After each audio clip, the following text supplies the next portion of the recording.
와이즈 클럽. 당신도 투자로 인생을 바꿀 수 있습니다. 고정 댓글을 확인하세요. 중국 같은 경우에는 걔네들의 가장 큰 무기는 가격이 사실 가장 크잖아요. 값이 싼 전지를 만들다 보니까 LFP 쪽으로 많이 연구를 했어요. 어쩌다 보니까 이제 한국은 3원계, 중국은 LFP라고 인식하시는 분들이 많이 있는 것 같은데 현재 리튬 이온 전지가 대세로 진행이 될 거고, 근데 그 안에서도 보면은 진짜 안전성이 더 중요한 영역 혹은 경제성이 훨씬 중요한 영역, 그런 것들이 존재를 하잖아요. 네. 그런 전지를 꼽으라고 한다면 현재로서는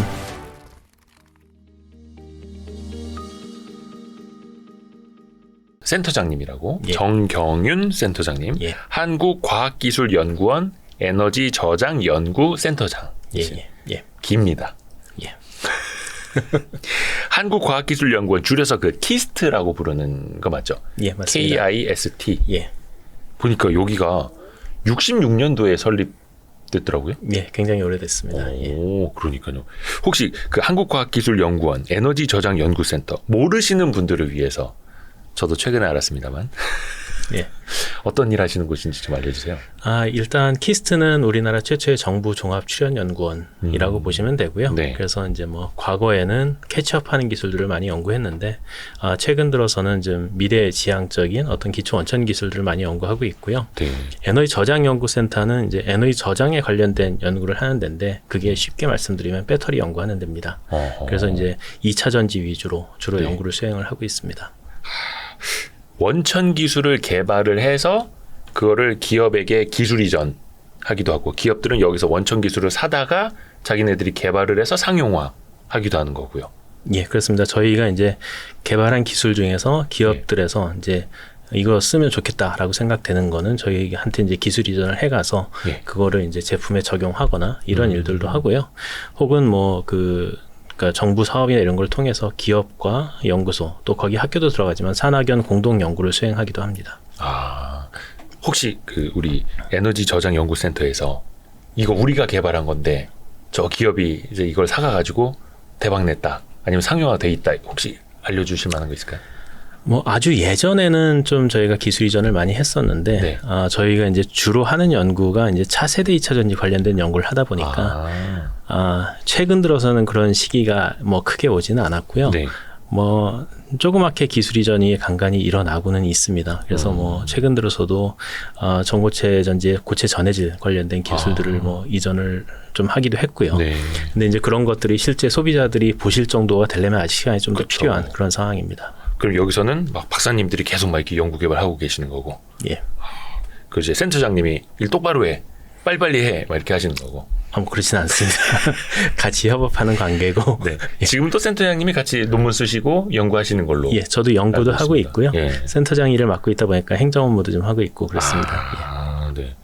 근데 센터장님이 처음 이 책 앞에 이쪽에 있구나. 이 책에도 처음 나오는데 25년 전에 학문적으로 배터리를 처음 접하셨다고 예. 하더라고요. 대학원 진학할 때 이제 세부 전공을 선택을 하잖아요. 네. 뭐 지도 교수님 선택하면서 그때 왠지 모르게 이제 그 배터리라는 거에 끌려서 2차 전지에 끌려서, 그때 당시엔 뭐 이렇게 아주 유명할 때가 아니었어요. 25년 전에도 2차 전지라는 용어나 이게 있었나요? 개념? 학술적으로는 2차 전지가 있었고요.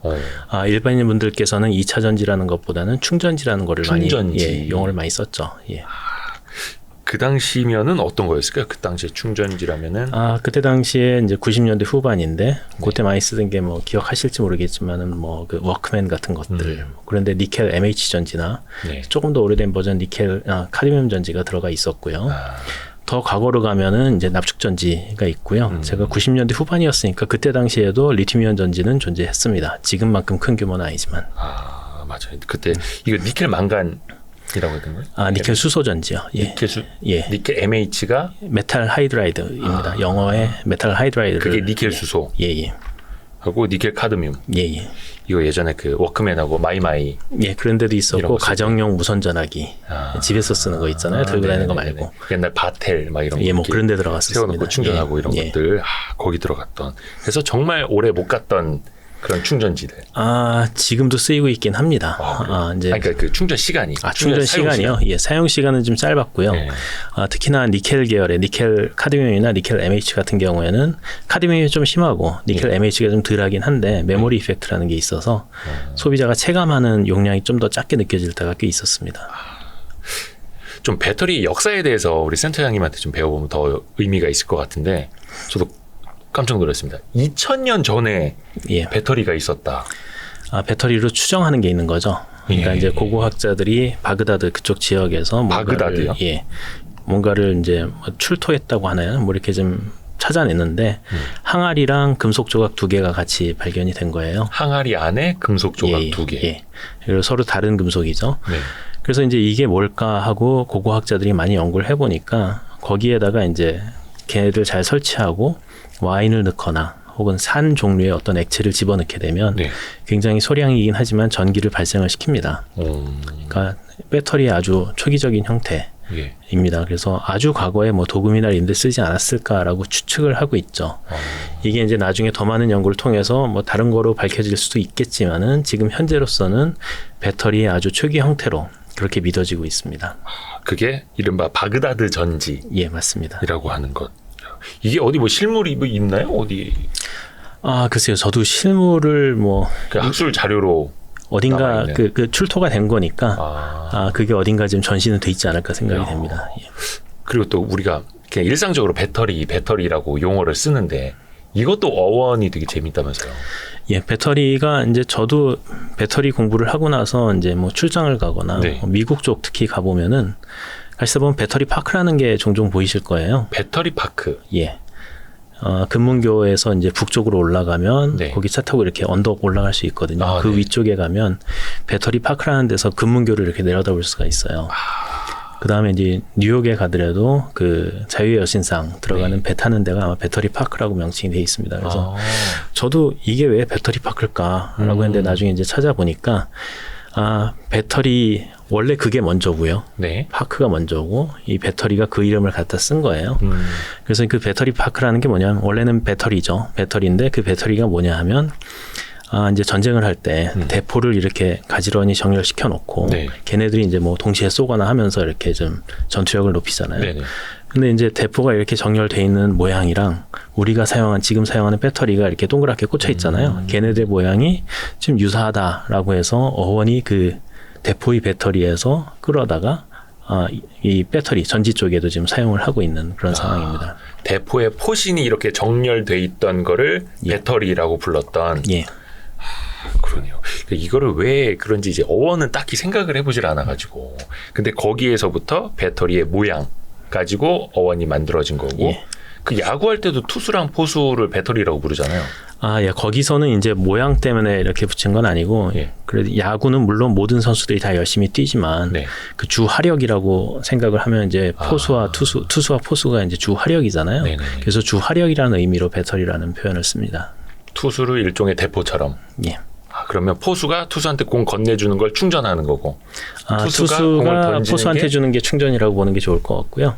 네네. 최초의 리튬 가지고 있던 애가 안 가지고 있는 애한테 주는 거가 충전이거든요. 네. 그러니까 이제 2차 전지를 리튬이온 전지를 딱 만들면 네. 리튬은 양극에 있어요. 예. 예. 그다음에 충전이 되면 양극에서 음극으로 이동을 합니다. 예. 딱 투수 포수가 올라오면 공은 투수가 먼저 가지고 있죠. 그리고 투수가 포수한테 들고 던지죠. 올라오죠. 예. 그래서 이제 투수 이름이 양극, 포수 이름이 음극으로 생각을 하시면 됩니다. 그렇게 해서 양극 플러스에서 음극 마이너스로 던지는 게 리튬이온이 넘어가는 것처럼 예, 해서 그게 충전입니다. 충전. 예. 이거 반대로 항상 되더라면 헷갈립니다. 방전. 예. 예, 이거 항상 헷갈립니다. 그래서 리튬이온이 충전할 때 어느 쪽으로 가고 방전할 때 이거 항상 헷갈립니다. 예. 근데 이것도 배터리 어원이 거기에서부터 나왔다. 재밌습니다. 근데 우리가 지금 가장 많이 쓰고 있는 건 리튬 이온 전지. 예. 그렇죠? 근데 이게 1991년에 상용화가 됐다고요? 그것도 일본의 소니에 의해서? 최초에 상용화된 건 일본의 소니에 의해서 상용화됐고요. 네. 그 상용화되는 그 배경에 보면은 원천 기술은 미국계 많이 들어가 있고요. 원천 기술은 예, 미국계 많이 들어가 있고 그 2019년에 이제 노벨 화학상을 세 분이 수상을 하셨잖아요. 네. 존 B 구디노프 교수님하고 스탠리 위팅햄 교수님, 그다음에 일본의 아키라 요시노 박사님. 예. 그 세 분이 이제 그 수상을 하셨는데 아마도 그 일본 회사 이름이 아사히 칸세이인가 뭐 그럴 거예요. 네. 그 회사에서 소니랑 합작을 해서 이제 리튬이온 전지를 처음으로 상용화를 한 겁니다. 그래서 기술 자체는 아주 소재 관련된 원천 기술은 미국계 좀 들어간 게 많고요. 그 제작 기술이나 이런 것들은 일본에서 좀 개발을 했죠. 2차 전지 관련 기술로 노벨상을 받은 게 2019년. 예. 이분들은 굉장히 늦게 받으신 거네요. 그 구디너프 교수님께서 97세인가 그때 받으셨을 거예요. 연세가. 다행이네. 예. 근데 이제 노벨상은 예. 돌아가신 분한테는 안 준다면서요? 원래는 안 주죠. 그 예, 원래 안 97세 줍니다. 받으신 거, 예. 와, 진짜. 근데 이제 좀 굉장히 아쉽게도 뭐 최근에 구디너프 교수님께서 이제 자꾸 하셨습니다. 예. 그리고 이제 위팅햄 교수님이나 아키라 요시노 박사님들은 연배가 꽤 있으시죠. 노벨상 네네네. 수상자들 대부분 그렇듯이. 늦게라도 이제, 받아서 다행이시죠. 예. 근데 이제 70년대, 80년대 연구한 거를 바탕으로 이제 2019년에 받으신 거니까 꽤 오랜 시간이 걸렸죠. 이 노벨상 한림원 좀 게으르네. 좀 일찍 좀 주지. 이 엄청난 개발을 했는데. 근데 당시에는 소니가 가장 먼저, 그것도 1991년에 상용화. 근데 지금은 소니가 배터리 안 만들죠. 2차 전지를. 예, 지금은 배터리 사업을 접었습니다. 예. 왜요? 왜? 좀 뭐가 안 됐나요? 그러니까 소니를 포함해서 네. 초기에 이제 91년부터 해서 한 10여 년간은 일본 회사들이 거의 세계 시장 전체를 다 가져갔다고 보셔도 돼요. 90몇 % 이상 가져갔으니까. 근데 이제 소니가 이제 직접적인 계기가 된 거는 노트북에 들어갔던 배터리들이 이제 대규모 리콜이 됐습니다. 뭐 화재 사고로 인해서. 네. 그러면서 이제 소니가 좀 힘들어졌고 그때 당시에 많은 소니의 리튬이온 전지 예. 들어간 노트북이 막 터지고 해서. 예. 그래서 이제 그거에 대해서 대규모 리콜이 들어갔고 이제 소니가 그걸 견뎌내지 못한 거고요. 그러면서 2차 전지 사업하던 사업 부문을 다른 데로 이제 매각을 하게 됩니다. 그래서 소니는 거기서 빠지게 되는 상황이 됐죠. 그리고 우리가 90년대 아마 여러분들 그 마이마이나 워크맨 쓰실 때 제일 많이 썼던 전지 중에 하나가 바로 산요일 예. 거예요. 그리고 우리나라 PCS 폰이나 휴대전화 초기에 산요 배터리 많이 들어가지 않았습니까? 이거 막 이틀까지도 간다 막 이러면서. 지금은 산요 어디가 있어요? 소니가 이제 사업을 접으면서 그 다음에 두각을 나타냈던 게 이제 산요였는데요. 사뇨가 이제 초기에 이제 뭐 소니를 비롯해서 뭐 세계 시장을 거의 다 가져갔던 회사 중에 하나였죠. 네. 그러면서 이제 산요가 많은 시장을 가져갔었는데, 리튬이온 전지가 이제 응용처가 몇 군데 들어가면서 지금 자동차 나오기 이전에 응용처가 충분히 확대되지 못한 시기가 있었습니다. 네네. 그때 이제 금융 위기가 또 한 번 왔어요. 전 세계적인 금융 위기. 네. 그러면서 산요가 그거를 못 버티고 또 이제 전지 사업 부문을 매각을 하게 됩니다. 그래서 그 매각을 어디다 했냐면 파나소닉에다 매각을 합니다. 예. 그러면 파나소닉이 산요의 배터리 부문을 인수한 거고. 예. 근데 사실 파나소닉은 최근까지만 하더라도 굉장히 잘 나갔죠. 특히 테슬라 초반에도 파트너가 파나소닉이었고 지금도 일부 하고 있고. 그거를 이제 잘 나갔다고 표현해야 될지는 잘 모르겠어요. 왜냐하면은 파나소닉도 이렇게 좀 어려워지는 시기였는데 그때 마침 테슬라가 손을 내민 거죠. 예. 그래서 이제 테슬라도 아주 초기에는 지금처럼 유명한 자동차 회사가 아니었고 어떤 스타트업 하나를 앨런 머스크가 인수해가지고 자동차 사업을 시작을 한 거거든요. 전기차 사업을. 이제 초기에 신생 기업이었죠. 신생 기업에서 배터리 회사들한테 이제 손을 내미니까 그 손을 잡은 게 이제 파나소닉이었고요. 근데 이제 재밌게도 파나소닉이 테슬라 한 군데만 가지고 상당량의 세계 시장 점유율을 가져갔죠. 지금도 파나소닉은 아마 대부분 테슬라에다가 판매를 하고 있는 것으로 알고 있고요. 그 물량을 바탕으로 북미 시장에서는 시장 규모를 좀 가져가고 있고요. 그런데 이제 유럽 쪽이나 이런 데서는 좀 약해 있는 그런 상황입니다. 파나소닉은 지금 그러면 어느 정도일까요? 그 외에 전 세계 배터리 관련된 그 기업들 랭킹 나오면 뭐 CATL, 뭐 LG 에너지 솔루션 이렇게 쭉쭉 순위 있잖아요. 우리나라가 뭐 한 2위, 뭐 3위, 5위 뭐 요 정도 왔다 갔다 하고 있고. 파나소닉 일본 업체들은 그 뒤에 있죠. 파나소닉이 몇 년 전에 그러니까 전기 자동차가 대중화되기 이전에 전기 자동차면 모든 사람이 테슬라를 생각할 때는 그거만 가지고 1등을 한 적이 있어요. 근데 이제 지금 주요 이제 메이저 자동차 제작사들이 전기차를 출시하면서 다양한 2차 전지 업체의 그러니까 그 물량을 쓰기 시작했잖아요. 리튬이온 전지를 제일 먼저 상용화한 것도 일본의 소니였고. 뭐 물론 이거 니켈 수소랑 니켈 카드뮴 전지 잘 나갔습니다만 산요도 한때 쟁쟁했었고 파나소닉은 테슬라라는 엄청난 사업자를 초반에 같이 손잡았었고 근데 지금은 일본의 배터리 산업이 존재감이 되게 미미해져 가고 있고 일본이 이렇게 밀리고 있는 이유는 어떻게 우리가 해석할 수 있나요? 그거는 사실 뭐 정설은 없습니다. 예. 이게 뭐 단순히 한 가지 갖고 그렇게 된 것도 아닐 거고요. 네. 뭐 일본의 전체적인 뭐 그 경제 침체도 있었고 여러 가지가 작용을 했겠지만 그냥 저희 기술적으로 만약에 생각을 한다면 네. 일본이 초기에 세계 시장을 완전히 장악했던 게 조금 독이 되지 않았을까 하는 생각을 추측을 해봅니다. 초기에 너무 잘 나갔다. 예. 그래서 일본 기업들이 충분히 대비를 좀 덜 하지 않았을까. 그러다 보니까 뭔가 위기가 한번 오니까 그거를 못 버텨낸 게 아닌가라는 생각이 좀 듭니다. 아하. 그런 위기는 지금 사실 우리 기업들한테도 오고 있긴 하거든요. 그래요? 예를 들면 GM이나 뭐 현대차 대규모 리콜이 있었잖아요. 전기자동차에. LG가 그거를 좀 그렇죠. 변상을 한 적도 있고. 예. 그 다음에 뭐 LG랑 SK랑 그 분쟁이 또 있었죠. 서로 제소하고 그렇죠. 이런 것들. 그런 일들이 있었지만 그 기업들이 그것들을 좀 대응하기 위해서 노력을 하고 있고 또 잘 뚝심 있게 밀고 나가고 이런 것들이 좀 존재를 하거든요. 그리고 이제 기술적으로 본다면 새로운 기술, 더 좋게 하기 위한 기술들을 끊임없이 기술 개발을 하고 있어요. 네. 그래서 이제 그런 것들이 녹아 들어가서 좀 버틸 수 있는 여력이 되지 않나라는 생각을 하는데 일본 기업들이 그런 거를 좀 대비를 좀 덜 하지 않았을까라고 생각을 합니다. 근데 이건 정설은 아니에요. 예. 어떻게 보면 이제 기술력에서 밀리니까 이 최첨단 산업, 테크 산업에서는 또 도태될 수밖에 없는 거고, 물론 이제 기업의 각종 뭐 여러 가지 복잡한 사정은 있겠습니다만은 기술적으로 분석하면 역시 신기술 개발을 끊임없이 해야 되는. 예, 끊임없이 해야죠. 이제 일본 기업들이 처음에 시장을 가져갔던 건 대부분 소형 시장이었어요. 소형. 예, 그러면서 아마도 이제 이게 진짜 전기 자동차로 확 커지는 거를 조금 예측을 살짝 뭐 시기를 잘못 예측했거나 뭐 이렇게 하면서 기술 개발을 거기에 맞게끔 안 한 게 아닌가라는 생각도 조심스럽게 해봅니다. 이게 정설은 아니라서 제가 예. 그러네요. 근데 어찌됐든 간에 우리가 일본이 장악했던 배터리 시장을 확실히 뺏어왔고, 예. 그렇죠. 그러니까 처음에는 일본 쪽에서 가장 앞섰었고 우리가 바로 따라왔고 이제 중국이 금방 또 따라오고 그런 구도로. 그래서 이것도 원래는 반도체 삼국지 막 이렇게 이야기를 했었는데 이제 배터리 삼국지 이야기도 많이 하는 것 같습니다.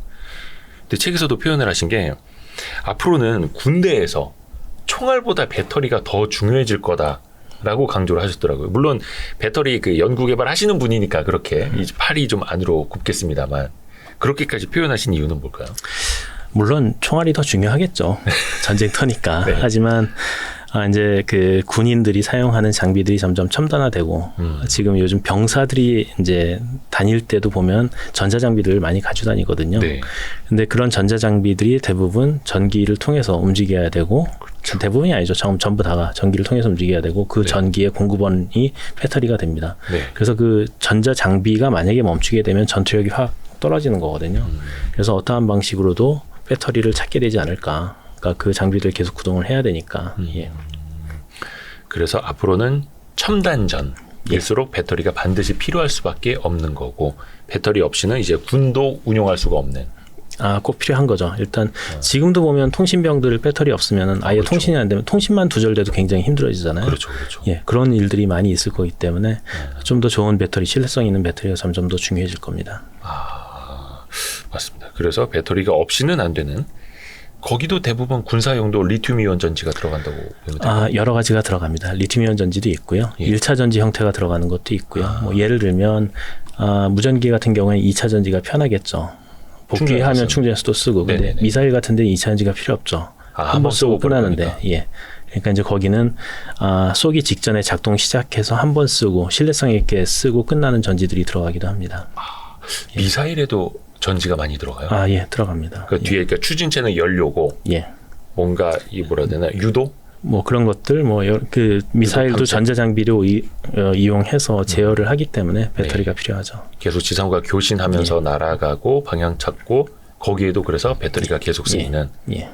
그렇죠. 근데 한번 쏴서 버릴 건데 그 2차 전지를 넣는 건 좀 뭐 성능 면에서 혹시나 2차 전지 시스템 중에 더 좋은 게 있으면 들어가겠는데 네네네. 근데 그런 용도로 딱 하는 거는 1차 전지 중에 이제 잘 개발되어 있는 게 있어서 현재로서는 그것들이 많이 쓰이고 있습니다. 그래요. 그거는 우리가 그냥 상용으로 쓰는 1차 전지라고 보면 아니면 그거 좀 특화해서 일반인들이 쓰는 1차 전지는 아니고요. 그거 용도로 만들어지는 1차 전지. 그래서 군납하는 업체들이 있습니다. 군납은 그거 좀 달라요, 종류가. 조금 다른 형태의 전지를 좀 쓰고 있죠. 그것도 뭐라 해야 되나? 이게 사용 기한? 예. 이런 것도 중요하죠. 아, 그렇죠. 그 배터리도 유통기한이 있습니다. 그렇죠. 예, 유통기한이라고 할래나요? 그래서 이제 뭐 각 배터리마다 다르겠지만 언제까지 이제 뭐 잘 작동한다라는 걸 담보할 수 있는 그런 기간이 있을 테니까 네. 그거에 맞춰서 지금 쓰고 있는 걸로 알고 있습니다. 그렇죠. 그래서 미사일 같은 것도 그렇고 오래된 것들 그 사용 기한이라고 해야 되나? 그 지난 것들은 일부러 또 이제 해체하거나 폭파해서 버리거나 이런 식으로 한다 하더라고요. 예. 또 그 안에 배터리도 중요한 재료가 되는 예. 거고요. 군사용으로도 많이 쓰는 거였네요. 특별히 막 군사용으로 더 막 R&D를 하고 그런 것도 있어요? 아, 뭐 저희 그 키스트 원내에도 안보기술단이라고 해갖고 안보기술단. 뭐 그런 쪽 관련 기술에 대해서 좀 네. 뭐 이렇게 논의하는 그런 그 조직이 있어요. 어.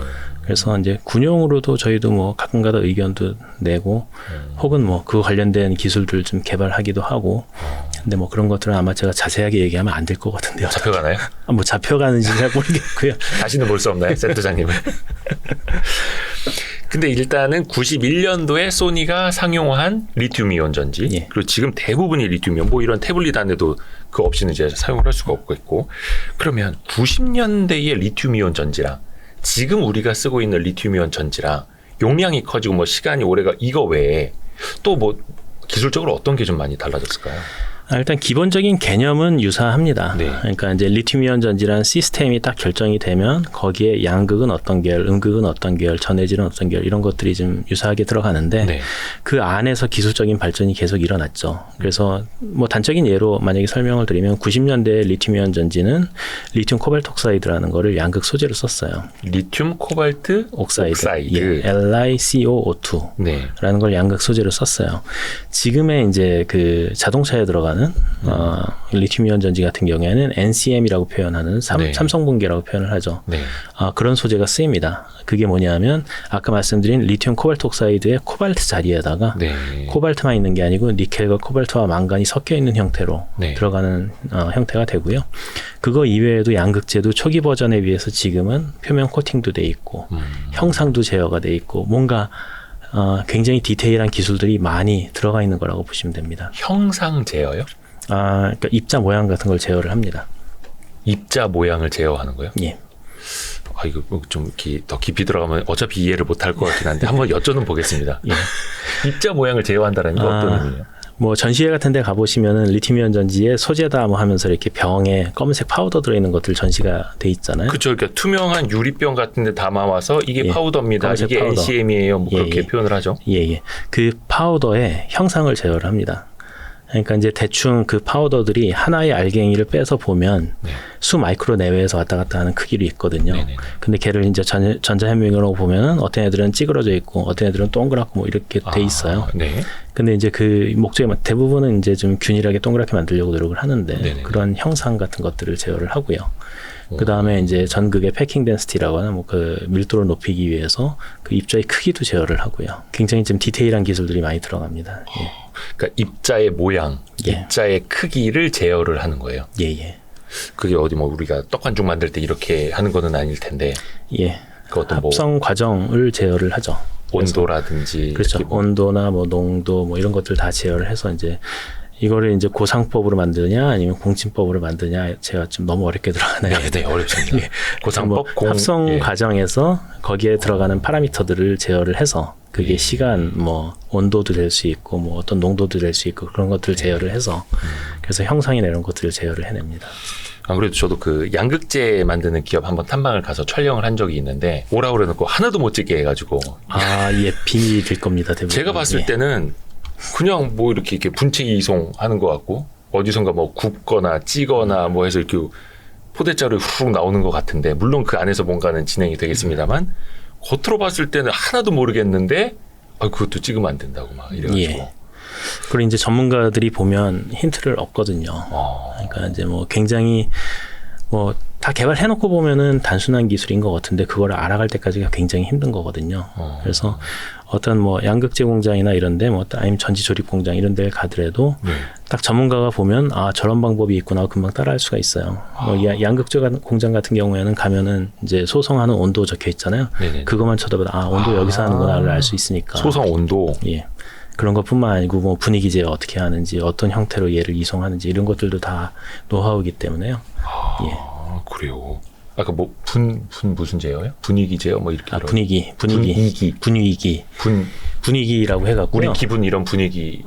이제 얘네들이 소송될 때, 그러니까 뭐 구워낼 때 예. 주변의 공기가 뭔가 이런 것들, 산화성 분위기, 환원성 분위기. 그걸 분위기라고 해요? 예. 저는 또 이게 양극재인 애들 기분 좀 달래줘야 되고 이런 줄 알았네. 근데 그걸 표현을 분위기. 예. 그래도 구워질 때 분위기 파악 잘해라. 뭐 주변에 이제 산소가 많은지 아니면 비활성 기체가 많은지 이런 것들을 또 제어를 해야 됩니다. 주변에 그 기체까지도. 예. 분위기가 중요하네요. 예. 여러분 분위기 중요합니다 지금. 그렇구나. 이게 그러니까 뭔가 화학 과정에서 일어나는 거기 때문에 더 민감하게 컨트롤을 해야 하는 건가 봐요. 그렇죠. 모든 게 화학 반응이고요. 화학 반응. 그 화학 반응이 일어날 때 뭔가 하나 파라미터 바뀌면은 다른 경로로 갈 수도 있고 우리가 원치 않는 뭐 형상으로 갈 수도 있고 뭐 그런 것들이 있기 때문에요. 그래서 그런 환경 분위기를 다 컨트롤을 확실히 해야만 하는. 그렇죠. 그래서 이렇게 많은 기업들이 이거 그냥 리튬이온 전지 어떻게 보면 그냥 레시피가 딱 있어서 뭐 811 뭐 이렇게 섞어서 잘 온도 내에서 구워내면 되는 것 아니냐라고 말씀하시는 분들도 있는데 그게 그렇게 어렵다라는 거잖아요. 어렵습니다. 그 합성 과정 자체를 제어하는 것도 어렵고요. 뭐 811이라는 조성으로 우리가 그냥 쉽게 얘기하지만 니켈이 80% 들어가서 걔가 합성되는 것 자체도 과거에는 좀 못하던 거예요. 이제 점점 기술 개발이 돼서 지금 가능하게 된 거죠. 그러니까 이게 참 이 화학의 세계는 너무 오묘한 것 같습니다. 그리고 그 또 이야기가 이어서 나오는 게 NCM하고 뭐 NCMA 이렇게 해서 뭐 3원계, 다원계들 표현을 하는데 이거는 그 어떤 선택에 따라서 이게 결정이 된다라고 보면 되는 거예요? 아주 예전에는 뭐 시행착오적으로 좀 집어넣었던 것들도 있는데 지금은 이제 오랜 기간 동안 저희가 연구를 해오다 보니까 니켈은 어떤 역할을 하고 코발트는 어떤 역할을 하고 뭐 망간, 알루미늄 각각 무슨 역할을 하는지를 대충 알고 있어요. 그래서 이제 NCM 같은 경우에는 이제 에너지 밀도 높이는 측면에서 많이 연구가 된 거고, 근데 얘네들이 니켈 함량이 점점 높아지니까 좀 안정화시켜야겠다 하면 망간을 어떻게 좀 제어를 하거나 이런 것도 있고요. NCMA 같은 경우에는 거기에 알루미늄 첨가해서 또 안정화시키고, 그래서 이 원소마다 조금씩의 역할이 있어요. 근데 이제 일단 예측은 할 수 있는데 또 만들어서 또 해봐야죠. 해봐야지 이제 정확히 어떻게 나오는지 알죠. 그러니까 흔히들 우리가 많이 이제 배우기로는 공부하기로는 니켈은 주행 거리를 좌우하고 망간하고 알루미늄은 뭔가 안정성. 근데 코발트는 뭔가 꼭 들어가야 되는. 재밌게도 코발트가 완전히 빠지면 좀 성능이 잘 안 나와요. 그러게요. 그래서 뭐 코발트 프리 배터리 왜냐면 코발트가 그 희귀 금속으로 분류가 된다면서요? 그것도 중국 쪽에서 많이 좌우하고 있고. 실제 이제 생산되는 것은 콩고에서 많이 생산이 되고 있고요. 근데 걔네들을 정제하는 거를 중국에 가져가서 많이 하고 있죠. 그래서 이 코발트도 안정적이지가 않아서, 그러니까 조달 차원에서. 그래서 코발트 프리 배터리도 그 연구 개발하는 걸로 알고 있는데. 일단 최초에 이제 코발트 양을 줄이려고 한 건 가격 때문에 그런 게 많고요. 이제 코발트보다 니켈이 쌉니다. 그래서 이제 코발트 양을 점점 줄여 나가려고 하는 것도 있고요. 근데 그렇게 하다 보니까 이제 코발트가 줄어도 니켈 함량 높이면서 망간 좀 집어넣고 하니까 이제 안정화돼서 잘 되더라라는 걸 알았으니까 이제 그쪽 방향에 연구한 것도 있는데 또 하나 생각하는 거는 이제 코발트를 콩고에서 생산한다고 그랬잖아요. 근데 이제 전 세계 한 60에서 70% 정도를 콩고에서 생산을 하고 있어요. 근데 이거를 누가 캐내냐 하면 아이들이 캐내고 있어요. 그래서 콩고가 이제 내전 중인 국가잖아요. 그러다 보니까 이제 아동 학대가 지금 있습니다. 어느 정도 수준인지 뭐 좀 심한 것 같긴 한데 있습니다. 그래서 이제 그런 얘기도 나와요. 그 윤리적인 측면에서 배터리 회사들이 이거 신경 써야 된다. 하다 보니까 이제 코발트를 좀 적게 쓰거나 혹은 아예 빼는 이게 이제 가격을 낮추기 위한 목적도 있지만 또 인권 혹은 그런 측면에서도 좀 고민을 하면서 이게 배터리 사업이라는 게 고민할 게 많은 특히 기업들에서는 고민할 게 많은 사업이더라고요. ESG 측면에서도 그래서 그런 것도 이제 같이 감안을 해가면서 코발트 프리 쪽을 좀 많이 고민을 하고 있는 거죠. 근데 한국과학기술연구원 차원에서도 뭔가 이제 같이 개발을 하고 계실 걸로 알고 있는데 코발트를 그러면 빼면 이게 제대로 작동을 하는지 성능이 나오는지는 지금 어느 정도까지 와 있어요, 혹시? 지금 그 기업들에서는 구반반이라고 표현하는 그러니까 이제 90%, 5%죠. 그러니까 니켈이 90%, 코발트가 5%, 그다음 망간이 5% 들어가는. 그러니까 지금 우리 811이라고 표현하는 거에서 이제 니켈 함량이 10%더 늘어난 겁니다. 그래서 그런 것들도 연구가 좀 되고 있고요. 코발트 아예 비중이 코발트 프리도 10%에서 지금 이제 5%까지는 줄이는 것까지는 왔고 예, 실험실에서는 지금 하고 있습니다. 구반반이 지금 상용화는 아직은 그 기업들이 그거 얘기 안 해줘서요. 정확한 정보는 잘 모르겠고요. 네. 811은 상용화된 걸 알고 있는데 네. 이제 저희도 이제 뭐 가끔가다 기업들에서 샘플 좀 얻을 때가 있는데 네, 네. 안 나오는 샘플 중에 하나예요. 그 개발품이라서. 잘 안 주는. 예. 오. 그래서 뭐 저희도 이제 합성을 하지만 실험실 스케일과 또 그 파일럿 스케일은 좀 다르잖아요. 그러니까 기업 거를 좀 받아보고 싶은 그런 마음도 있는데 아직 안 나옵니다. 그렇다는 얘기는 아직까지는 완전 양산은 아니거나 아주 소량만 하고 있거나 뭐 좀 지켜야 될 게 많은 비밀이 많은 그런 소재라고 보시면 될 것 같고요. 그걸 넘어서 이제 코발트를 완전히 빼내는 코발트 프리라고 표현을 하죠. 네. 그래서 코발트 프리 쪽으로도 많이 연구를 하고 있는 것으로 알고 있습니다. 그러니까 저도 그 R&D 하시는 분들 얘기 들어보면 소량 합성까지는 성공했다. 소량 합성을 했을 때 어느 정도의 성능은 확인을 했다.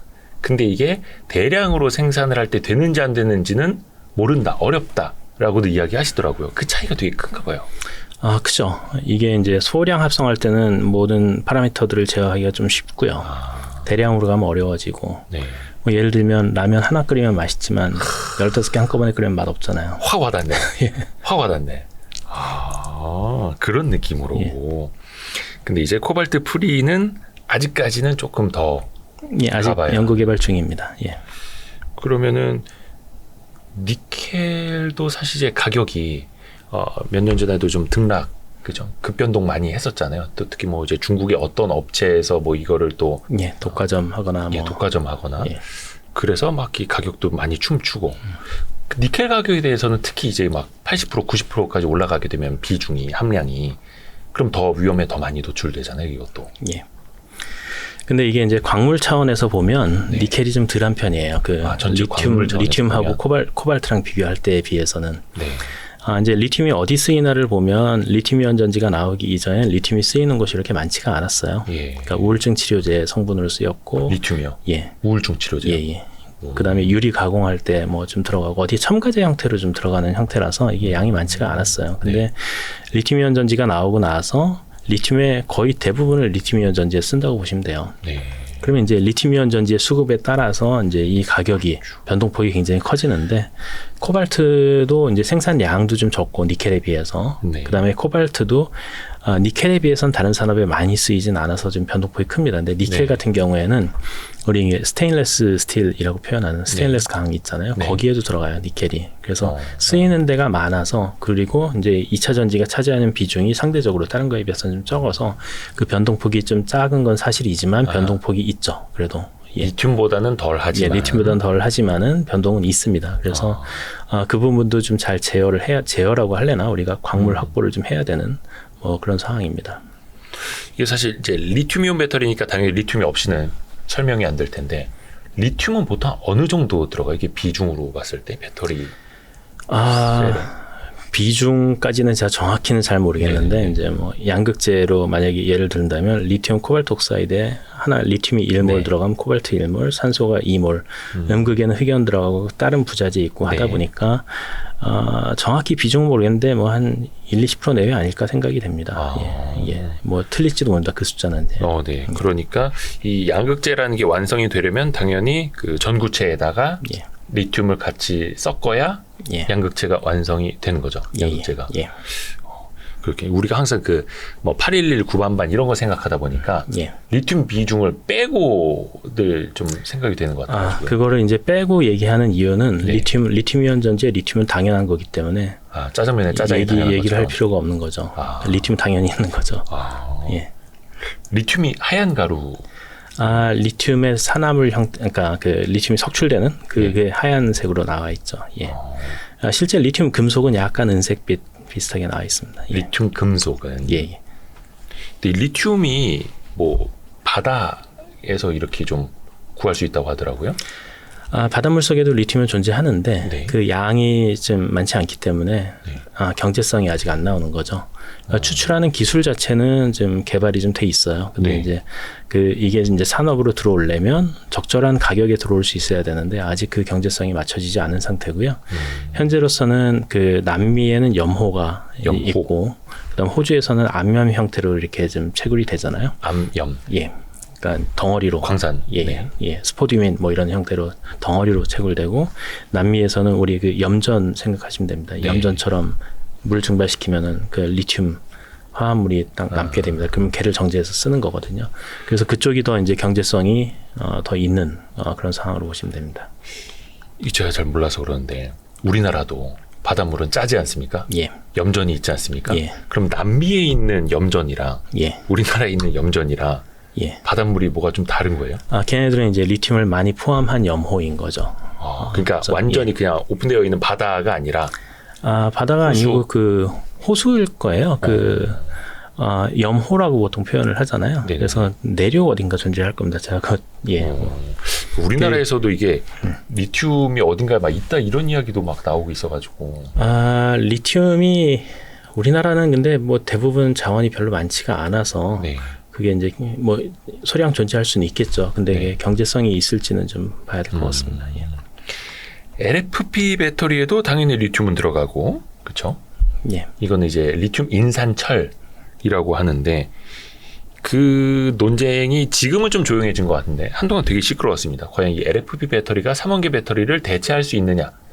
국내 기업들이 LFP 배터리를 굳이 할 필요가 있느냐? 근데 지금에 와서 보면은 배터리 3사, 셀 3사가 LFP 배터리 다 준비를 하더라고요. 예. 어떤 이유에서일까요? 사실 그 삼성분계, 뭐 삼원계라고 표현하죠. NCM과 LFP는 네. 약간 용도가 좀 다르다고 좀 생각이 돼요. 용도가 다르다. 예.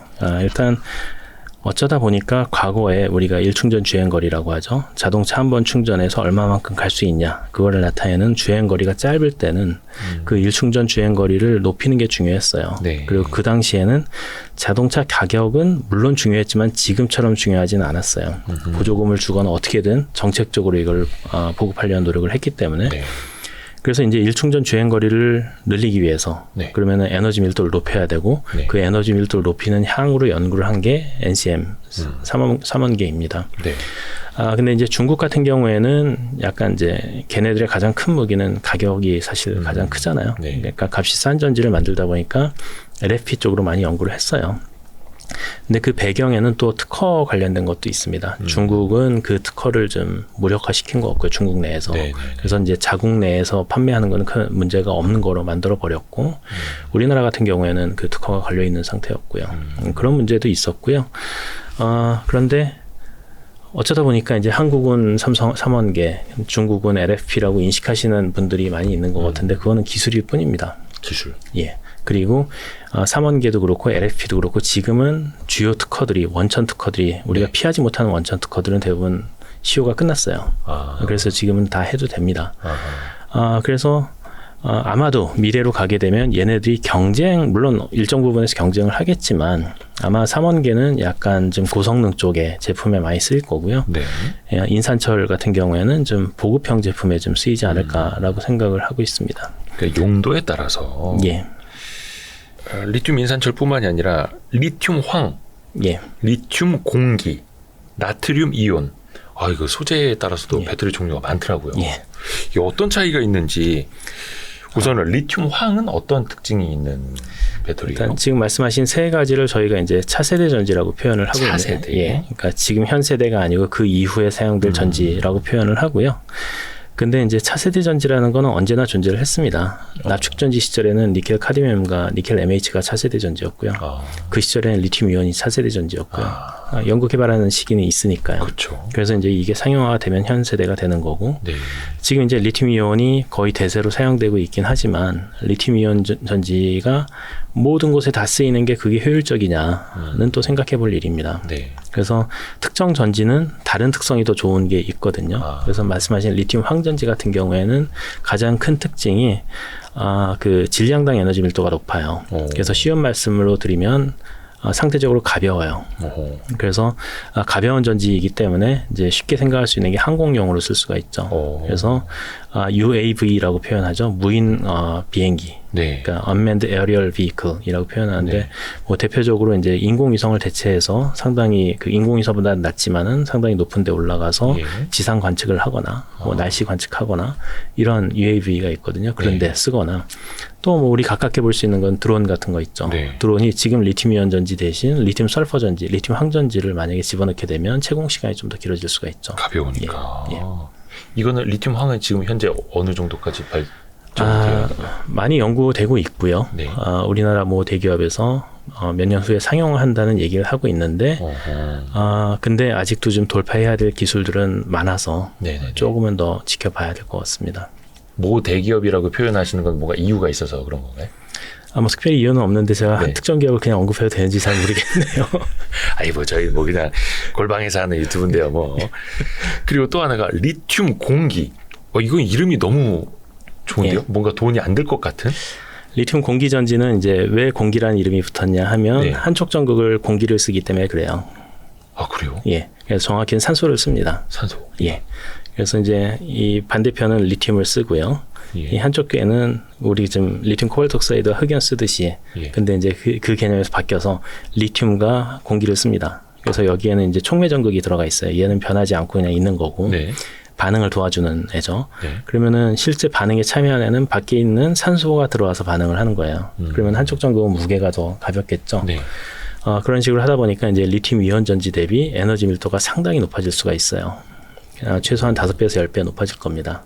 수소 전지처럼 산소랑 반응이 되는 리튬 뭐 이런 걸 만드는 거예요? 예, 그렇죠. 예.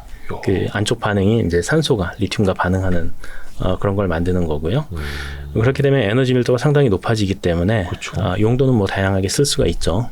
근데 이제 이게 한 10년 전, 15년 전에 한때 붐이 연구 개발 쪽에서 굉장히 붐이 일었어요. 네. 그리고 와 이거 굉장히 좋은 기술이다. 막 되기만 하면 연구해서 대박일 것 같은데요? 되면 대박이고 좋은데 네. 막 해보니까 이제 해결이 좀 굉장히 어려운 기술들이 몇 개가 좀 존재를 합니다. 그래서 지금은 좀 약간 꾸준히 연구하는 쪽으로 가 있는 그런 분위기라고 보시면 됩니다. 이거는 아직 난제가 안 풀리고 있는. 예, 난제를 좀 더 풀어야 됩니다. 그렇죠. 예. 리튬 공기 이거 그냥 예. 한쪽을 산소 그러니까 뭔가 음극 개념이 되는 거야 아니면 양극 안에서 그런 거야? 그 한쪽 전극은 리튬이고요. 네. 한쪽 전극은 산소가 되고 양쪽에 양극 음극이 그렇게 구성이 되는 겁니다. 그죠. 한쪽 극을 산소로만 떼어 넣는다는 완전 예. 엄청 좋은 기술인데.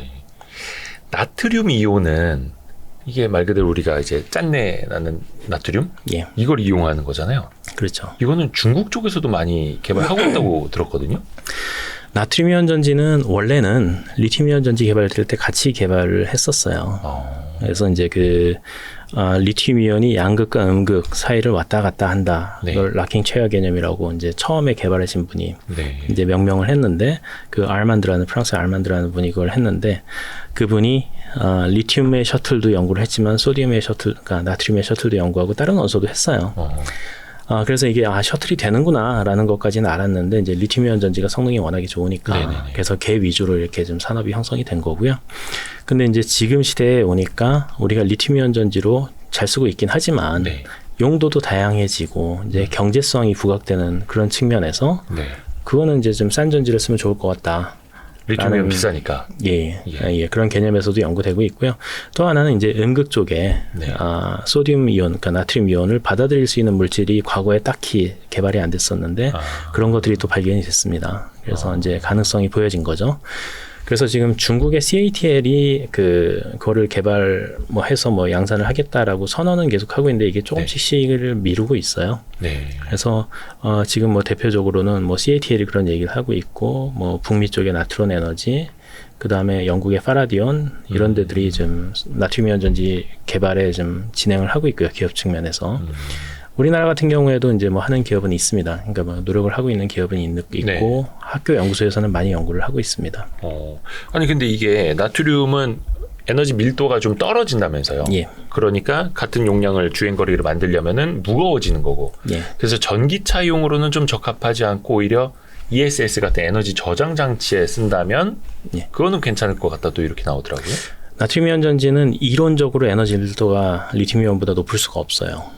그러니까 나트륨의 작동 전위가 살짝 높은데 네. 전압이라는 게 이제 양극 빼기 음극이거든요. 근데 음극의 전위가 높아서 전체적인 전압이 조금 낮게 나옵니다. 그래서 이론적으로 리튬이온 전지를 능가할 수는 없고, 그래서 이제 나트륨이온 전지는 지금 자동차용은 이제 에너지 밀도가 중요하잖아요. 그렇죠. 한정된 공간 안에 딱 넣어야 되니까. 그래서 그런 쪽보다는 경제성이 더 부각되는 쪽, 뭐 ESS 쪽, 뭐 이런데 좀 더 후보로 이제 그 거론되면서 연구 개발이 되고 있죠. 그러니까 주행거리보다는 경제성이 더 예. 중요한 곳에. 예. 이것도 그러면 기술적으로는 어느 정도는 이제 커브는 돼서 올라오고 있다라고 보면 될까요? 지금 실험실에서는 이미 다 되고 있고요. 네, 네. 근데 이게 양산은 또 다른 얘기잖아요. 예. 그러니까 이제 양산 측면에서 이거를 사업화하는 게 또 다른 측면이라 그런 측면에서 좀 연구 개발이 되고 있습니다. 아하. 그래서 이게 LFP 배터리를 비롯해서 에너지 밀도가 좀 낮은 경우에는 이거를 셀 투 팩 방식 또 나아가서 셀 투 샤시, 자동차 뭐 샤시에 이렇게 더 많이 넣는 방식으로 구조를 더 다양화하는 이야기들이 나오더라고요. 예. 근데 이거는 물론 이제 자동차 업체들이 더 많이 고민을 하는 지점일 텐데, 이 구조 변화를 통해서 그럼 에너지 밀도를 어느 정도 좀 커버를 할 수 있을까요? 일단 셀 투 팩 기술을 좀 설명을 드리면, 네. 그 현재 리튬이온 전지도 팩을 보시면은 네. 그 이게 전부 다 배터리가 들어가 있는 건 아니에요. 그러니까 안전성을 확보하기 위해서, 그 다음에 뭐 온도 제어를 하기 위해서 그런 것들이 많이 들어가 있고 빈 공간도 존재를 합니다. 공기가 흘러야 되고 이렇게 되니까. 셀 투 팩이라는 기술은 뭐냐 하면 거기에서 안전장치를 빼내고 거기다 배터리를 집어넣는 거예요. 쉽게 말씀드리면은. 네. 그래서 이제 그렇게 하려면 안전성이 조금 더 담보되는 셀이 들어가야 되는 거죠. 네. 그래서 이제 NCM보다는 LFP가 조금 더 안전한 전지로 여겨집니다. 그러니까 반응이나 이런 것들을 볼 때. 그래서 LFP로 셀 투 팩을 하겠다라고 이제 뭐 연구 개발이 진행이 되고 있고요. 소듐이온 전지가 현재 그 안전성 같은 걸 해보면 리튬이온 전지보다 현재 NCM 계열의 리튬이온 전지보다는 조금 더 안전한 것 같아요. 그래서 이제 나중에 셀 투 팩이 적용이 가능하지 않을까라고 좀 기대를 하는 부분들이 있는 것 같고요. 그런데 네. NCM은 그럼 셀 투 팩을 못하냐? 그렇지는 않습니다. 그러니까 지금 그 3원계 배터리들도 지금 안전성을 더 향상하기 위한 연구들을 많이 진행을 하고 있거든요. 그래서 네. 셀 투 팩이 그 지금 그 우리나라 기업들도 그걸 같이 연구를 하고 있는 것으로 알고 있는데, 그 셀 투 팩의 레벨의 차이는 있을지 몰라도 과거에 대비해 립 배터리를 더 많이 집어넣는 작업들을 진행을 하고 있고, 미래에 셀의 안전성이 더 확보된다면 이것도 지금의 LFP처럼 셀 투 팩으로 갈 수 있는 가능성이 있지 않을까라고 생각은 할 수 있습니다.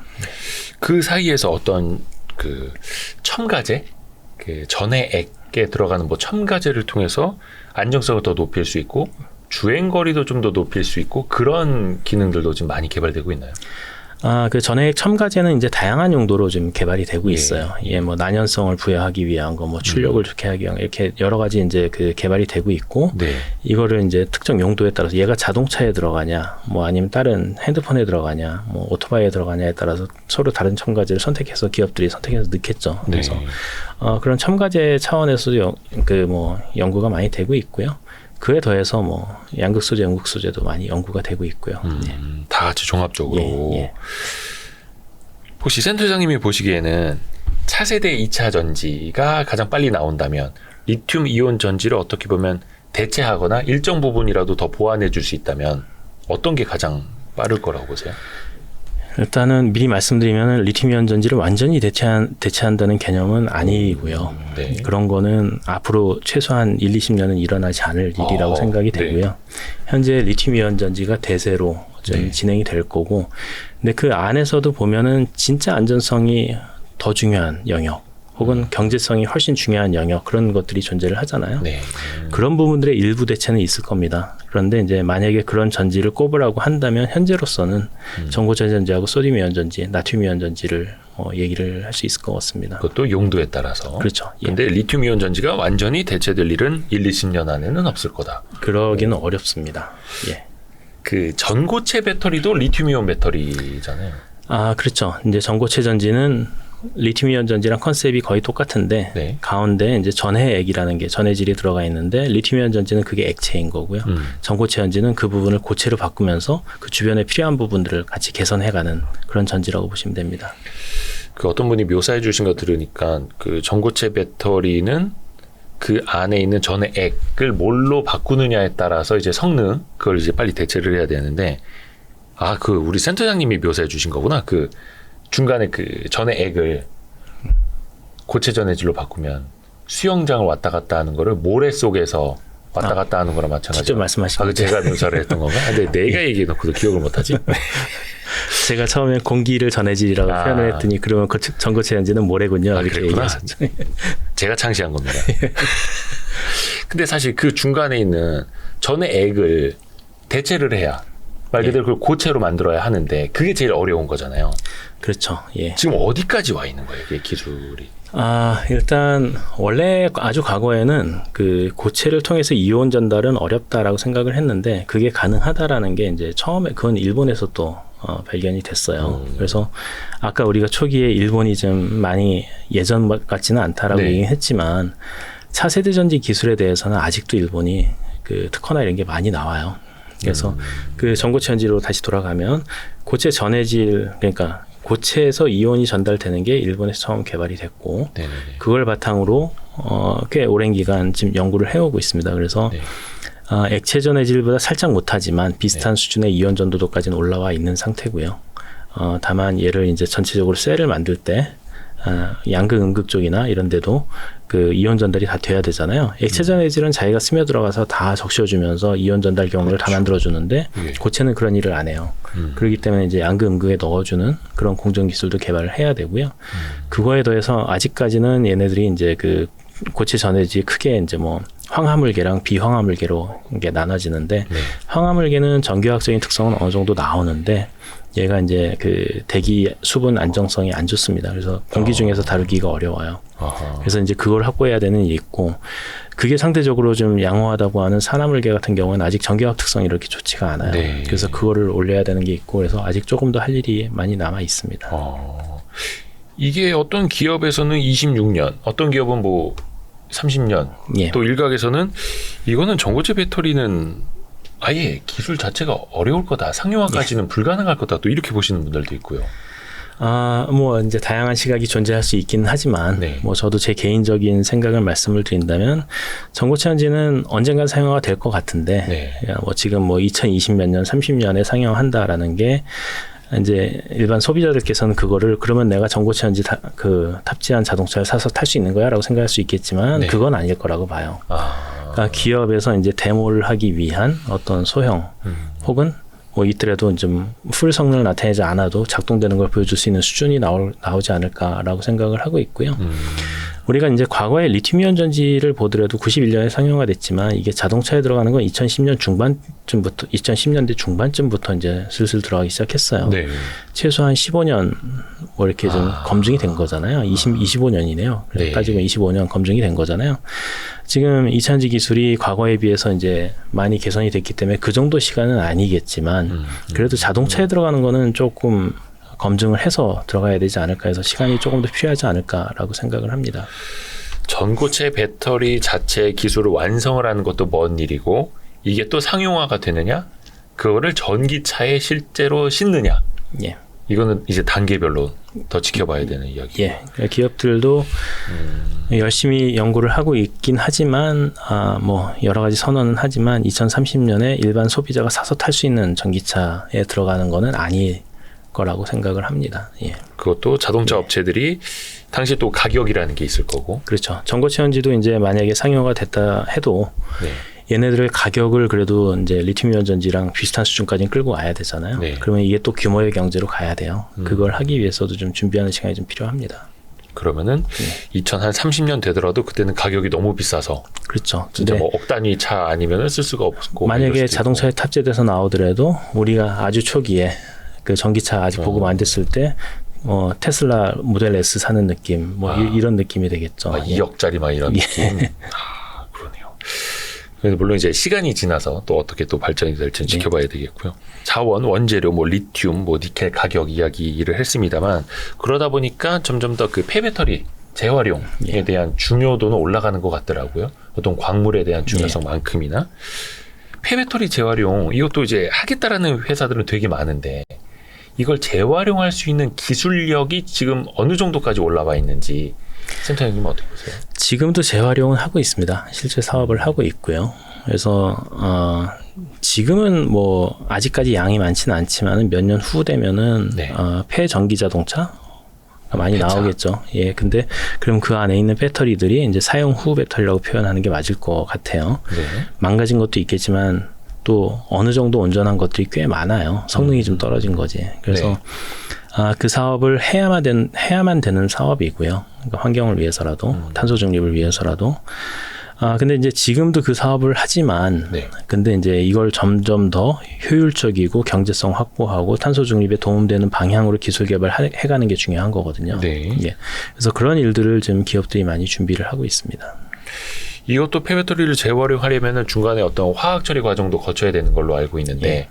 또 거기서 나오는 뭐 환경오염 이슈도 있을 예. 거고 당연히 비용도 들 거고 이거를 비용 대비나 경제성을 따져봤을 때는 좀 어느 정도까지 보세요? 지금 현재로서는 어쨌든 지금도 어느 정도는 경제성이 좀 나오는 거로 알고 있고요. 그리고 이건 해야만 되는 일이기 때문에 법제화를 아마 시켜서 하게끔 만들 겁니다. 일정 지금, 부분. 예, 납축전지도 재활용을 하게 돼 있거든요. 그러니까 납이 환경 오염시키는 물질이기 때문에 하게 돼 있거든요. 그렇게 되는데 이제 아마 이런 예를 들면 조금 이해가 쉬우실 수도 있어요. 그러니까 3원계 배터리 같은 경우에는 재활용을 당연히 지금 생각을 하고 있는데 네. 인산철은 어떡하지? 라는 얘기를 많이 합니다. 그렇죠. 예, 인산철은 거기서 이제 회수를 해도 상대적으로 싼 물질들이 나오기 때문에 그래서 경제성 확보가 조금 쉽지 않은 부분이 있어요.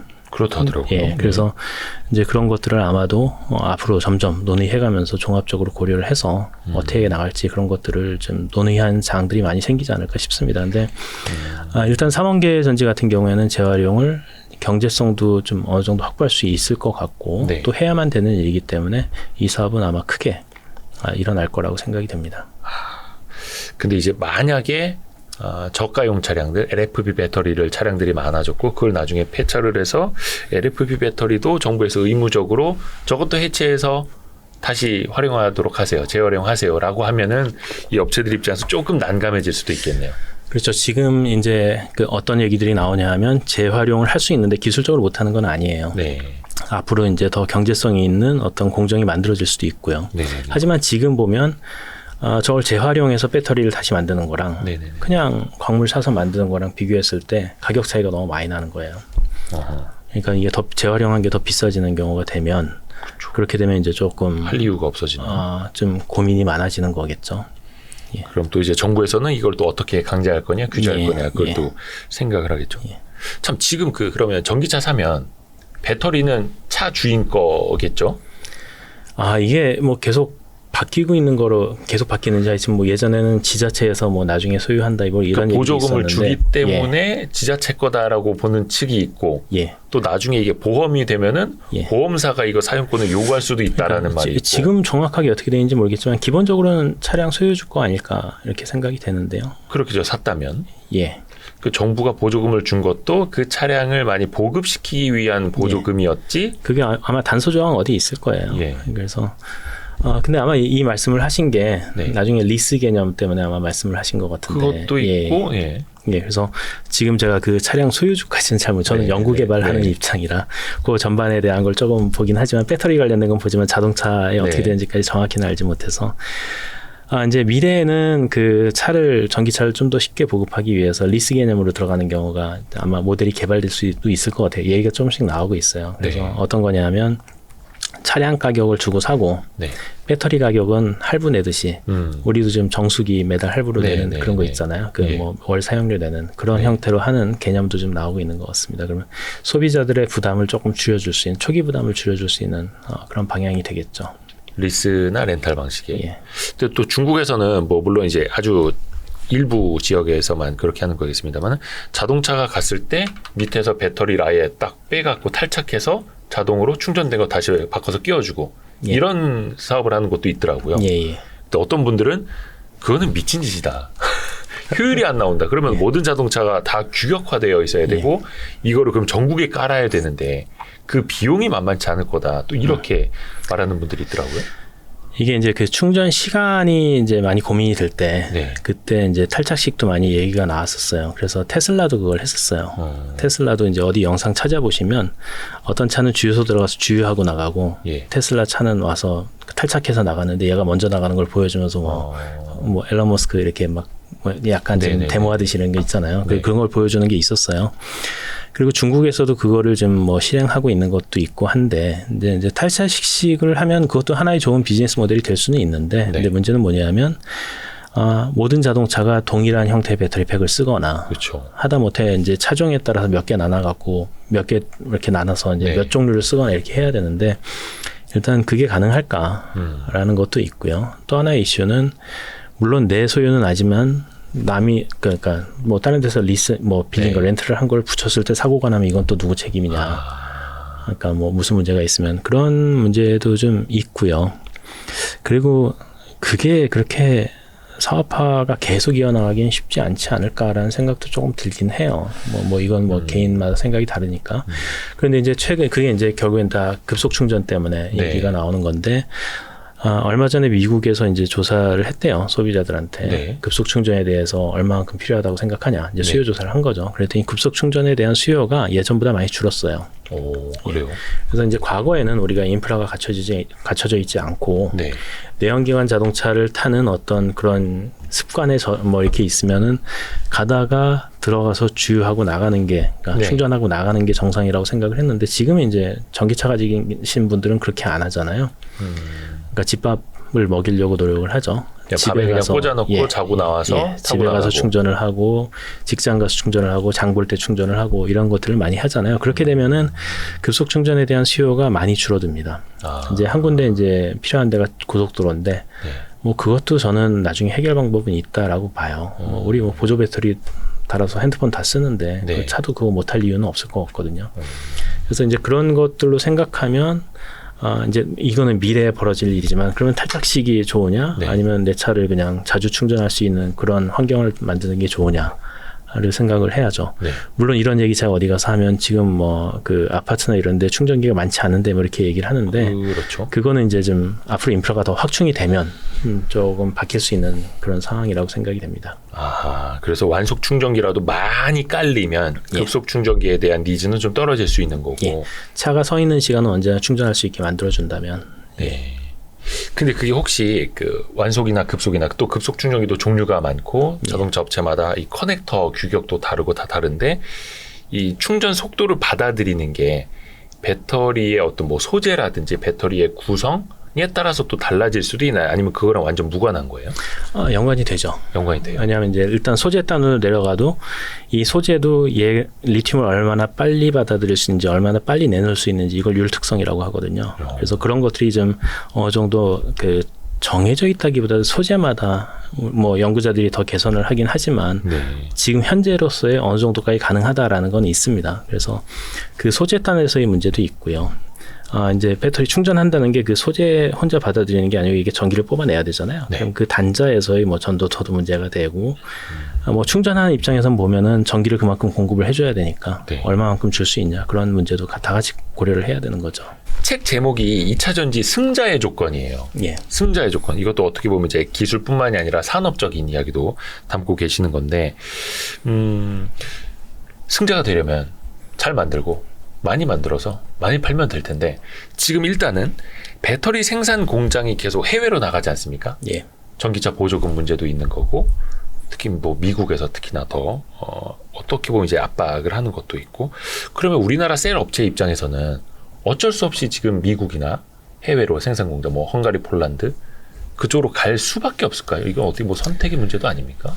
지금 일단 단기간 내에는 갈 수밖에 없는 상황인 것 같아요. 네. 왜냐하면 미국에서 이제 IRA라는 것도 있고, 그렇죠. 그다음에 유럽은 이제 CRMA를 하고 있죠. 네. 근데 IRA는 조금 더 노골적이고 CRMA 좀 덜하긴 한데, 네. 결국에 따지고 보면 배터리 사업을 하려면 자기네 땅에 와서 일정 부분 해라. 그렇죠. 라는 얘기거든요. 전기차 완성차까지도. 그렇죠. 이제 그 IRA를 예를 들면 완성차 마지막 조립은 항상 북미에서 해야 돼요. 네. 예. 그다음에 이제 배터리 같은 경우에도 미국에서 이제 생산하는 것도 있지만 일정 비율 이상의 소재나 원료 이런 것들을 미국 혹은 미국과 FTA를 체결한 나라에서 공급을 받아서 해야 돼요. 네. 그렇게 하다 보니까 이제 일정 부분을 미국 땅에다 할 수밖에 없는 뭐 그런 상황이긴 합니다. 근데 이제 뭐 잘 활용을 해야겠죠. 우리가 그쪽에 진출을 하긴 하지만 그래도 핵심 기술은 우리가 지킬 건 지키고 뭐 일자리가 좀 넘어가는 게 좀 아쉽긴 하지만 그래도 뭐 지금 사실은 근데 한국 내에서는 2차 전지는 인력이 모자라서 난리예요. 아, 한국 내에서는요? 예. 인력 부족이 굉장히 심각합니다. 그래서 일정 부분을 거기 가서 하는 것도 뭐 기업들이 잘 판단해서 하시겠지만 또 유리한 부분도 있지 않을까라고 뭐 조심스럽게 생각을 해봅니다. 아하. 지금 인력 부족이 굉장히 심각해요. 예. 우리나라에서요? 예. 인력이라면 어떤 뭐 R&D 인력을 말씀하시는 거 아니면 뭐 전부 다입니다. 생산? 예, 전부 다 R&D 인력, 고급 인력들도 필요하지만 생산 인력도 부족하고, 예, 아니 뭐 우리나라 지금 뭐 청년 실업도 그렇고 예. 일자리가 그렇게 많이 있지는 않아 보이는데 오히려 그쪽에서는 인재를 모으기가 더 어려운 거예요? 예, 못 구하고 있습니다. 기업들은 굉장히 사람 구하느라고 좀 어려워하고 있고 이제 고급 인력으로 치면 이쪽 분야를 전공한 사람이 필요한 거죠. 근데 이제 그 전공한 인력은 한정돼 있고 그다음에 이제 대부분의 산업들이 마찬가지일 거예요. 우리 인구가 줄고 있잖아요. 예. 그런 부분도 영향을 미치고 있고요. 그다음에 이제 특히나 지방에 있는 공장들은 생산 인력 구하기 좀 힘들어하고 있고요. 그러니까 많은 분들이 좀 수도권을 좀 선호하시는 경향이 있는 것 같아요. 그런 것도 예. 있어서 그래요. 그러니까 당연히 저는 배터리 산업이 커져서 그쪽으로 일자리도 많이 늘어나고 기업들의 수요도 커지고 또 거기에 지원하는 인재도 많이 늘지 않을까. 저도 그렇게 생각을 했거든요. 예. 정부에서도 약간 뭔가 좀 지원을 해주려고 하고 있고, 근데 그게 아직은 매칭이 지금 많이 노력을 하고 있습니다. 노력을 하고 있고 이제 몇 년 전부터 인력 부족 얘기가 나와서 그거를 이제 뭐 기업들도 자발적으로 손 팔걷고 막 하는 일들도 있어요. 네. 대학에다 배터리학과 설치해서 인력 양성을 하는 그런 것들도 있고요. 오, 배터리 학과. 예, 그러니까 대학에서 설치를 하는데 기업이 지원을 해주는 네, 거죠. 네, 그러면서 이제 뭐 그 산학 장학생 프로그램도 만들고 해서 이제 학생들 데려가고 하는 것도 있고요. 또 정부에서도 이걸 모르지 않기 때문에 정부에서도 이제 좀 그런 과 신설 이런 거 도와주고 있고 하긴 한데 네. 지금 상황을 보시면은 2차 전지 산업의 팽창 속도가 좀 굉장히 빨라요. 그 팽창 속도를 우리 인력 양성이 못 따라가는 속도가 아직 못 따라가는 거죠. 예, 과거 대비 인력이 많아진 거는 맞을 텐데 네. 이 그 기울기를 보면 아마 그게 맞지 않는 것 같습니다. 예. 그러면 한국과학기술연구원 이 키스트에 있는 예. 연구원들도 민간 기업으로도 가고 막 그래요? 저희도 이제 그 포닥이나 학생들이 있습니다. 저희가 이제 학연 과정이나 뭐 과학기술연합 대학원 대학교라고 해서 이제 대학원생들이 있고요. 네. 그 다음에 이제 대학 졸업하고 그 박사 과정 같은 박사를 한 분들은 이제 자기 그 정식 직업을 가지기 이전에 포스닥 네. 박사 후 과정이라고 해서 예. 약간의 더 연수하는 프로그램 같은 게 있거든요. 네. 그런 분들이 이제 키스트 와서 일을 하세요. 그래서 그런 분들이 이제 그거 끝나고 나면 상당 부분 기업으로 많이 가시고요. 또 뭐 학연에 좀 남아서 일하시는 분들도 있고요. 그러면 약간 그쪽이 인재가 많이 부족하고 산업은 빠르게 성장하고 수요가 커지고 하면 예. 이게 막 몸값도 많이 올라가는. 아마 기업들은 좀 좋아지고 있고요. 네. 예, 저는 공공기관이라 뭐 비슷합니다. 이러다 우리 센터장님도 어디 막 이렇게 LG나 삼성이나 SK 막 이렇게 한 전무 이렇게 이직하신 거 아닙니까? 왜냐면 산업에서는 수요가 확실히 있는데 예. 예, 갑자기 얼굴이 밝아지셨는데요. 근데 우리나라에서 정부에서도 2차 전지 산업은 주요 핵심 차세대 산업으로 뭐 반도체랑 거의 동급으로 많이 지원을 해서 육성을 하려고 하더라고요. 이게 혹시 현장에서 좀 많이 체감이 되시나요? 정부에서 이제 12대 전략기술에 선정을 했죠. 네. 예, 12대 전략기술? 예. 그럼 뭐 다른 거 더 많다는 얘기인데. 예. 뭐 이렇게 다 그 해보면 반도체 디스플레이 들어가 있고요. 네. 바이오도 있고 뭐 AI 뭐 이렇게 지금 정부에서 이렇게 선정한 게 있는데 그 중에 하나가 이제 2차 전지가 들어가 있습니다. 그렇죠. 예. 그래서 그 중에서도 이제 약간 시범적으로 지원하는 쪽으로 좀 많이 이렇게 노력을 하고 있는데 그게 이제 급격하게 막 이렇게 되기는 쉽지가 않고 서서히 좀 뭔가 좀 진행이 되고 있는 것 같습니다. 우리가 그 반도체에서도 초격차라는 표현을 쓰잖아요. 예. 나노 기술로 계속해서 앞서가고 2차 전지에서의 초격차라고 하면은 역시 소재 기술일까요? 소재 기술 더하기 공정 기술이 같이 있어야 됩니다. 네. 반도체는 약간 공정 기술이 조금 더 비중이 높은 산업이라고 하면 네. 반도체에서는 뭐 몇 나노미터 뭐 선폭의 공정 기술 이런 걸 주로 이제 앞에 이제 전면에 내세워서 얘기를 하잖아요. 네. 근데 이제 2차 전지를 보면 공정으로 얘기하기보다는 소재로 많이 얘기를 해요. 그러니까 뭐 아까 삼원계, 인산철 뭐 이런 것들 납축전 이게 다 소재 관련된 얘기들이거든요. 네. 그래서 그런 소재들이 상당히 중요하고 그 소재들을 잘 버무려서 셀로 만들어내야 되기 때문에 소재하고 공정 기술이 조화를 이루는 그런 산업이라고 보시면 됩니다. 소재 기술뿐만이 아니라 공정 기술이 같이 조화를 이루어야 되는 예. 훨씬 더 좀 어려운 거네요. 근데 이것도 뭐 물론 한때 좀 논란이 있었습니다만 영국에서도 그렇고 유럽 국가들도 그렇고 배터리 내재화. 근데 요즘엔 배터리 내재화 이야기가 좀 쏙 들어간 것 같은데 왜냐면 이제 자본 조달 측면에서 좀 어려움을 겪다 보니까 이게 다른 나라들도 혹시 진입을 하거나 스타트업 개념이거나 가능한 이야기일까요? 국가 차원의 내재화를 말씀하시는 건가요? 국가 차원에서 엄청나게 지원을 해서 뭐 같이 예. 끌어올리는. 예. 내재화가 사실 두 가지 개념으로 얘기가 있어서 이제 네. 뭐 그 유럽 같은 경우에 자기네가 배터리 기업을 가지고 싶어하는 미국도 그런 마음이 있고 또 하나는 이제 자동차 기업들이 네. 자기네가 내재화하려고 하는 것도 있거든요. 그렇죠. 근데 이제 뭐 양쪽 다 지금 보면은 리튬이온 전지를 지금 시작해서 지금의 메이저 기업들과 동등하게 경쟁하기는 쉽지는 않은 상황인 것 같아요. 그러니까 이 팽창 속도와 그거를 계속 맞출 수 있는 기업이 그렇게 많지는 않은 것 같아요. 그래서 그게 물론 노력들은 많이 하겠지만 한동안은 기존의 키 플레이어들이 계속 하지 않을까라고 생각이 됩니다. 그거는 어떤 뭐 그 기초 기술 측면에서도 그런 거고 아까 말씀하셨던 그 공정도 예. 그렇고 그 조화라는 측면에서 더 어려운 거겠죠.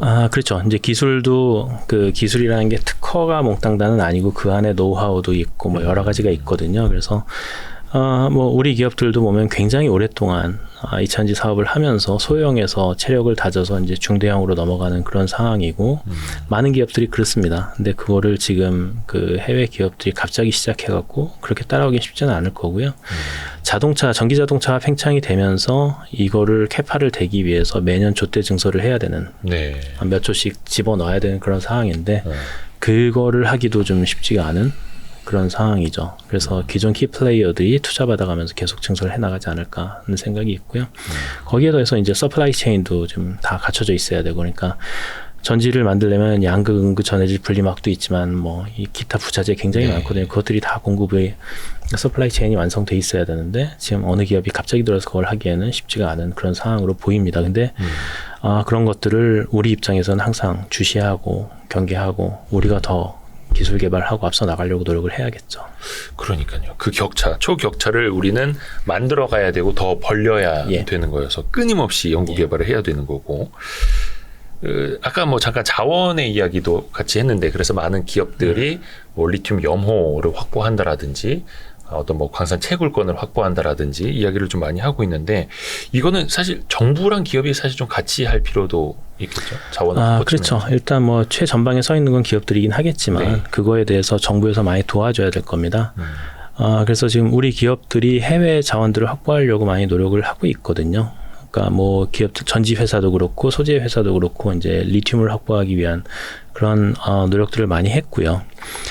뭐 지금까지는 뭐 아쉽게도 지금 특정 국가에 조금 의존을 많이 하고 있는데 이거를 점점 좀 다변화시키는 일 그리고 우리가 직접 하는 일들을 좀 많이 이끌어 나가야 될 것 같고요. 그 부분에 대해서 지금 그 리튬이 매장돼 있는 나라들을 보면 조금 약간 그 남미 쪽은 사회주의 국가도 많이 있고요. 그래서 그런 부분들을 할 때는 기업 단독으로 하기보다는 정부에서 좀 도와주면서 외교적인 부분에서도 풀어줄 건 풀어주고 좀 하는 게 좀 더 효율적이지 않을까라고 생각을 합니다. 예. 거기에 대해서 이제 그런 자원들을 확보를 하게 되면 걔네들을 정제를 해야 되거든요.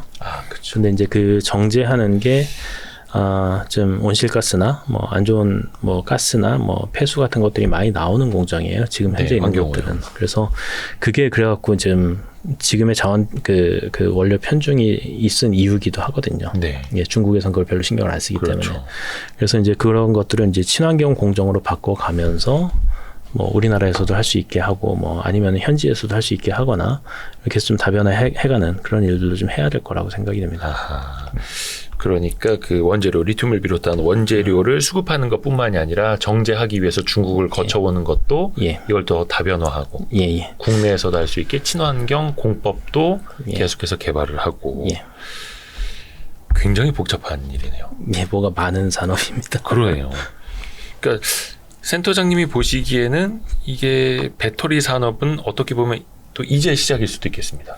가야 할 부분이 굉장히 많아요. 오래된 산업이긴 한데 네. 계속될 산업이고 지금 급격하게 팽창하고 있는 산업이고요. 최소한 뭐 한 1, 20년은 진짜 상상을 초월할 정도로 좀 성장하지 않을까라고 생각을 합니다.